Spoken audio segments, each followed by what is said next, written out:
name is Samir Chioli. I'm a radiation oncologist at Mayo Clinic, and I'd like to talk to you about the differences between proton PR therapy versus photon pH therapy for prostate cancer. Let's start with the latter. 99.5% of the radiation in this country is delivered with something called photon radiation. Other terms for this are X-ray radiation. They're the same thing. So what is photon or X-ray radiation? Well, an X-ray travels from one side to the other. Many people have had a chest X-ray. In a chest X-ray, a patient would stand up against an X-ray panel. The X-ray tube would fire from behind them, enter the back, exit out the front, and you get an image that shows bones being white, lungs being black, and muscles being shades of gray. That's called diagnostic radiation. Therapeutic radiation is higher energy radiation that can be used to kill cancer cells. So it's kind of like a cousin of a diagnostic X-ray.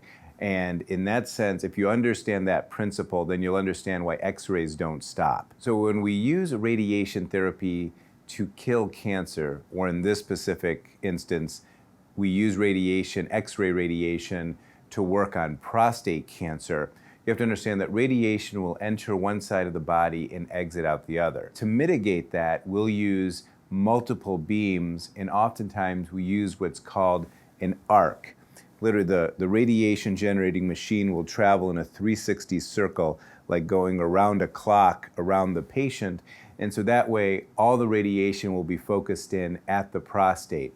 That'll allow us to carve the radiation away from bowel and bladder and have it focused in on the areas of interest. Now, how does that differ from proton therapy? Proton therapy is not on the electromagnetic spectrum. It is different in that it's a charged particle. And specifically, a proton is a hydrogen.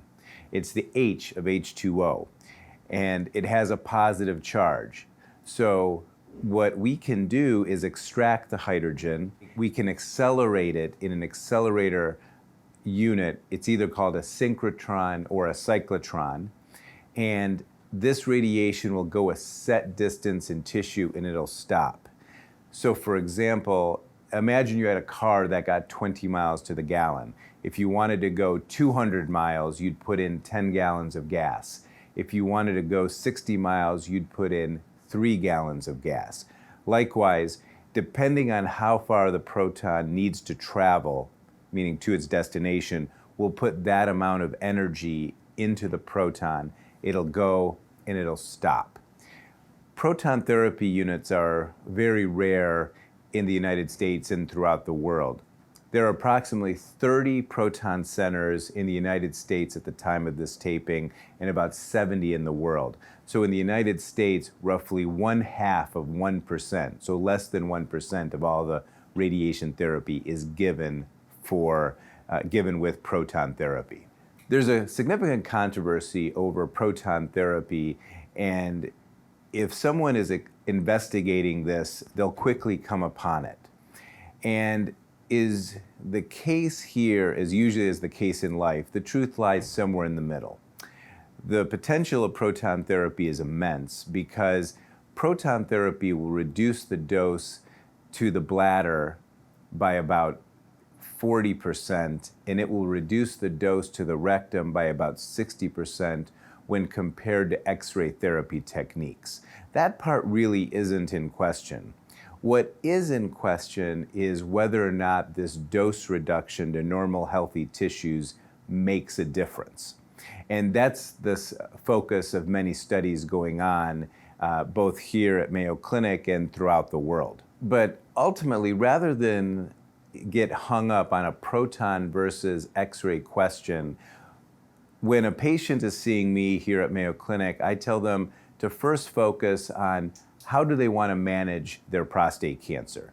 Do they want treatment at all, meaning active surveillance? Do they want to have surgery, or do they want to have radiation therapy, and then within the radiation therapy set of options, do they want to do something called brachytherapy, where we put radiation inside the prostate from the inside out, or do they want external beam radiation where we send the radiation from outside in? If patients say they want to receive external beam radiation therapy, then we can have the discussion about external beam X-ray therapy or external beam proton therapy. To make it even more confusing, there's an alphabet soup that goes around both of these. Some of the terms that patients may come across when trying to learn more about external therapy options for prostate cancer, they may hear terms like IGRT, SBRT,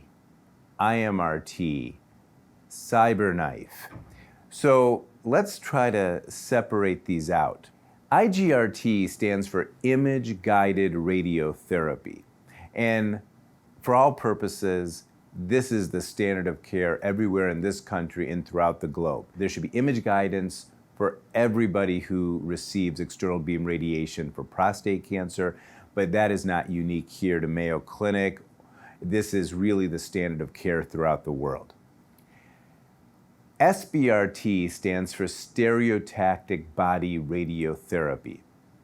This can be delivered with a variety of different treatment machines. Historically, a machine called the CyberKnife did a lot of this, but now this SBRT, as we call it, is done on a variety of platforms, really with equal efficacy. There's no reason to think one platform is better than the other. So you would have intensity modulated radiotherapy used to higher doses. You could use proton therapy. You could use it from a variety of different, what we call linear accelerator platforms, which includes the CyberKnife, which would include machines from different vendors. But really what SBRT means is the notion you're going to give it in a very few number of fractions. Historically, we used to give over 40 fractions of radiotherapy. We're bringing that number down significantly. In the United States, SBRT by default means you're going to give the total radiation course in 5 days or less. That's really the take-home point from SBRT. So forget about what type of machine is used. Really, when a doctor is talking to you about SBRT or stereotactic body radiotherapy, they're going to prescribe the radiation in 5 days or less. And as a component of that, IGRT, image-guided radiotherapy, will be used. We will verify the prostate position prior to the radiation being delivered. IMRT is called intensity modulated radiation therapy. And again, this is almost redundant now in today's radiation therapy age because virtually every patient who receives external beam radiation therapy for his prostate cancer is going to receive intensity modulated radiation therapy. This is done with X-rays, and this is done with protons. This is done whether it's 44 days of radiation. This is done whether it's 5 days of radiation. Really, what intensity modulated radiotherapy implies is that it's not uniform dose going out through a single radiation portal. We're actually shaping or trying to modify the dose through each radiation portal. There's a lot of history behind this. Approximately 20 years ago or more, it was standard to give what's called three-dimensional forward planned radiation, meaning the radiation out of every single beam was uniform and symmetric. But that really is not been the standard for at least 10 years in this country. Now, patients who receive external beam radiation for prostate cancer receive intensity modulated radiotherapy. And again, that's with X-rays or with protons. It generally implies that the patients are going to receive between 20 and 44 days of radiation therapy. Really, it means 6 days or more of radiotherapy in the setting of prostate cancer, but it's really interchangeable between SBRT, meaning SBRT and IMRT. I know this is very confusing for patients. We get these questions all the time. So again, to kind of recapture, there's image-guided radiotherapy, which is IGRT, There's stereotactic body radiotherapy, which is SBRT. There's intensity modulated radiation therapy, which is IMRT.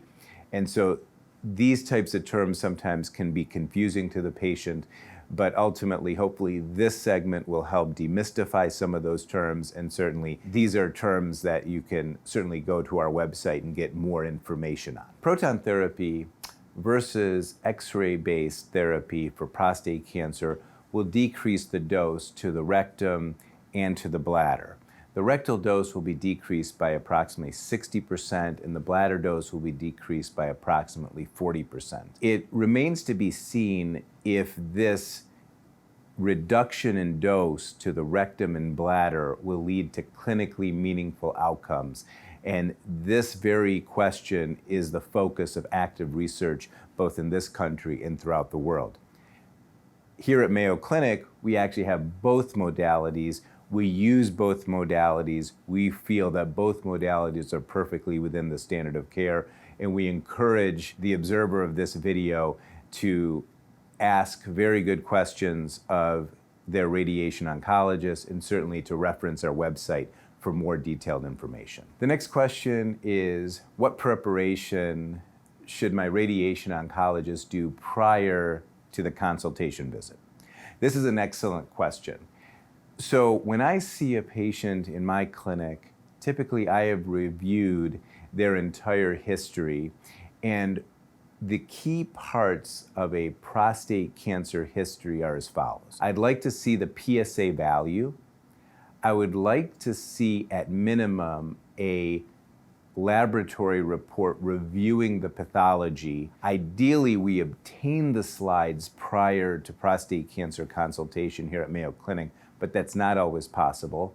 And then if there's imaging available, let's go over these one by one. The PSA trend is very important. We used to simply pull the trigger on a biopsy above a level of 4.0. That is not as standard as it used to be, but in radiation oncology, we're not the ones doing the biopsy, so typically that decision's been made prior to the patient arriving in our office. But what I would like to see is, number one, what's the level of the PSA? And secondly, what's been the trend line, or sometimes the fancy word is the kinetics. How fast is the PSA going up? Has it been going up gradually over years, or has it gone up very suddenly within the past few years? That's important for anybody on the prostate cancer treatment team to know. The next issue is the pathology report. Historically, the PSA went up above 4.0. The patient would see either a radiologist or a urologist, have a biopsy done in either 6 or 12 areas, and that was it, and we'd see what we get. It's not unusual today. In fact, it's almost becoming standard that the patients have an MRI first and have an MRI-directed biopsy. And that generally leads to a higher yield of a biopsy in terms of positive results. So how does that influence me as a radiation oncologist? Well, I take into account a few things. Number one is, what's the highest Gleason score? And secondly, what's the total percentage of cores positive? So those are some of the critical things I need to know before I even walk into the consult room to meet with the patient and his family. It's very important to have the imaging available. It used to be that we would get bone scans and CT scans, computed tomography scans, or CAT scans, for patients with either a Gleason score of 7 or above, or a PSA of 10 or above. It's not unusual, but I wouldn't say necessarily standard, that we now have patients who have an MRI, a magnetic resonance imaging, performed prior to their seeing us. So these are the main studies I would like to see prior to the patient arriving in my office. And these are studies I will review so I'm familiar with them prior to the meeting with the patient. In terms of the past medical history, it's very important that patients be able to tell their doctors, number one, have they had a prior cancer? And if so, did they receive radiation for this cancer? If the radiation was in the pelvis or close to it, that's very important for the radiation oncologist to know. If the patient had had prior radiation and there was some unexpected difficulties with it, then that's also important. There's the family history of prostate cancer that's also important for us to know. I ask my patients a detailed urinary history. It's not uncommon that men with prostate cancer have very large prostate glands. That's completely unrelated to the prostate cancer. But this enlarged prostate gland will make it difficult for the patient to urinate. Patient with lower urinary tract symptoms, and sometimes the abbreviation for this is LUTS in the notes, LUTS.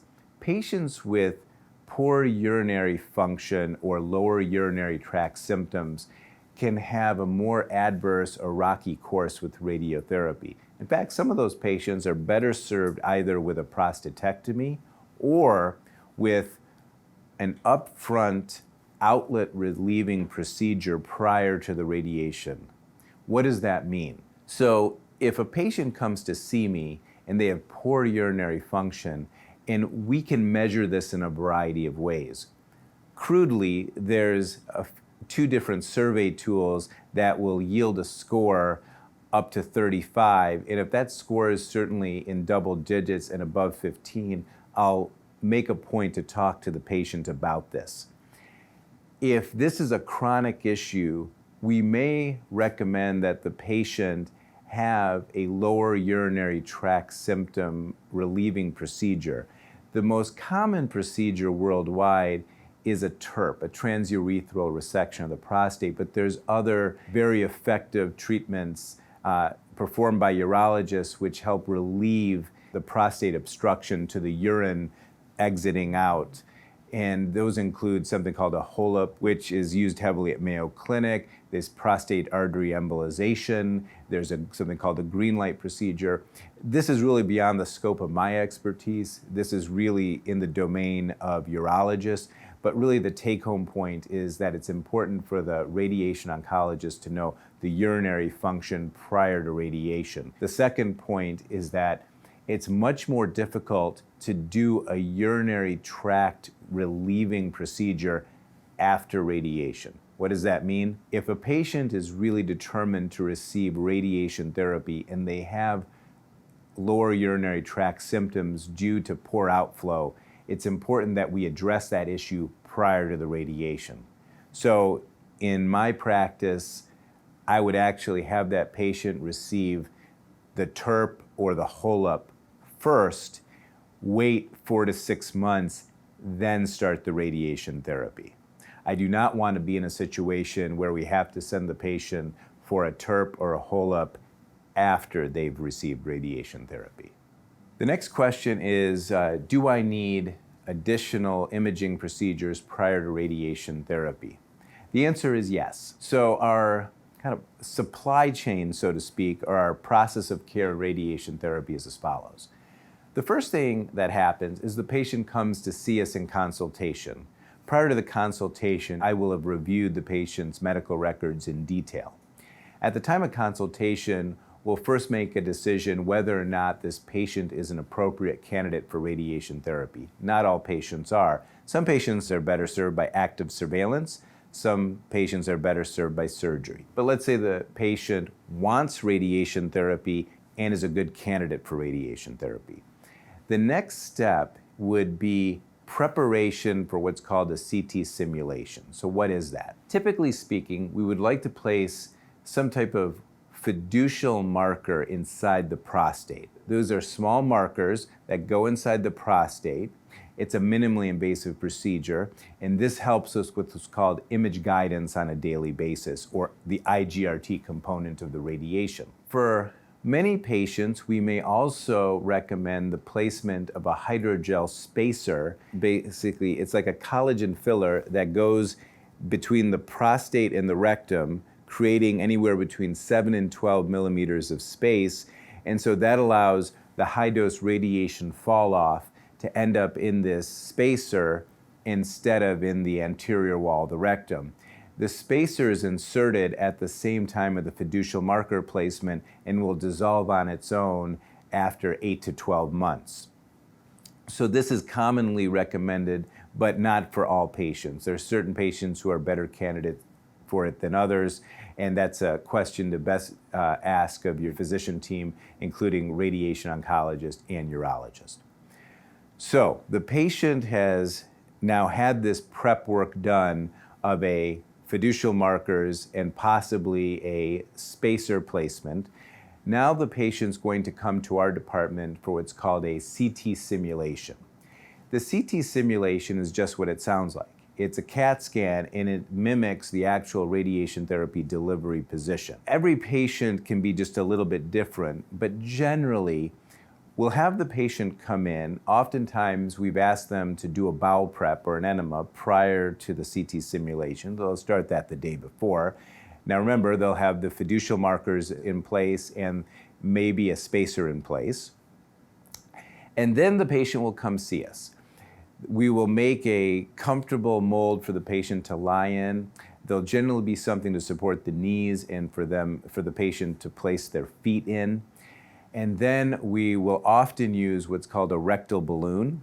It's actually a balloon that's inserted into the rectum, filled with either air or water, and it distends the rectum. The purpose of the rectal balloon is twofold.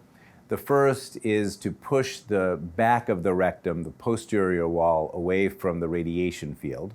And the second is it decreases the motion of the prostate during the radiotherapy course. Once the patient has been immobilized, we've made a mold that's comfortable for them, the balloon is in place, then we're ready to obtain a CT scan of the patient in what we call the treatment position.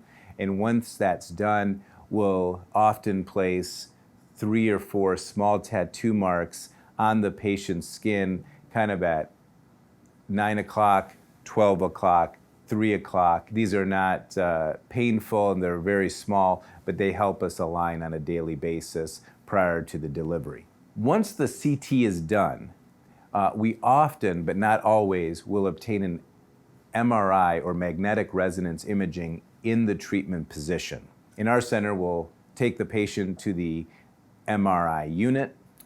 We'll recreate that whole position that we just finished in the CT scan, and then we'll obtain an MR in the treatment position.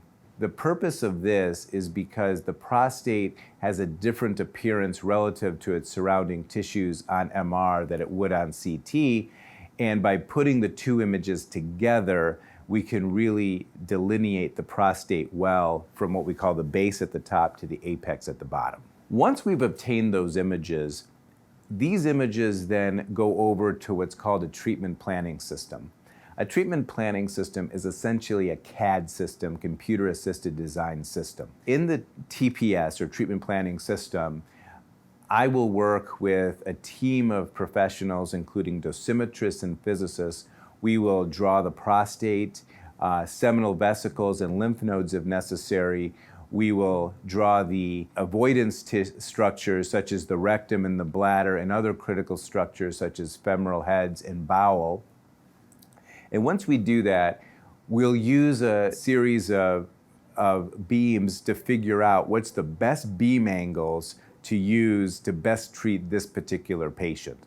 So that process can take us anywhere from 3 days up to 3 weeks, depending on the patient and the complexity of the situation. Once the treatment plan has been determined, it's reviewed by the dosimetrist, the physicist, and the physician working together, and then it goes for quality assurance. That can take a few days. And once that's done, then the patient will come in for their daily treatments, which can take anywhere from 5 days to 44 days. Well, again, thanks for visiting the website and watching this particular part of the video series. There's a whole series of videos linked to this one in the prostate website. There's additional radiation oncology information as well as information on surgery and androgen deprivation or other chemotherapy options. So for the full spectrum of options, I would encourage you to visit the website and hit additional modules.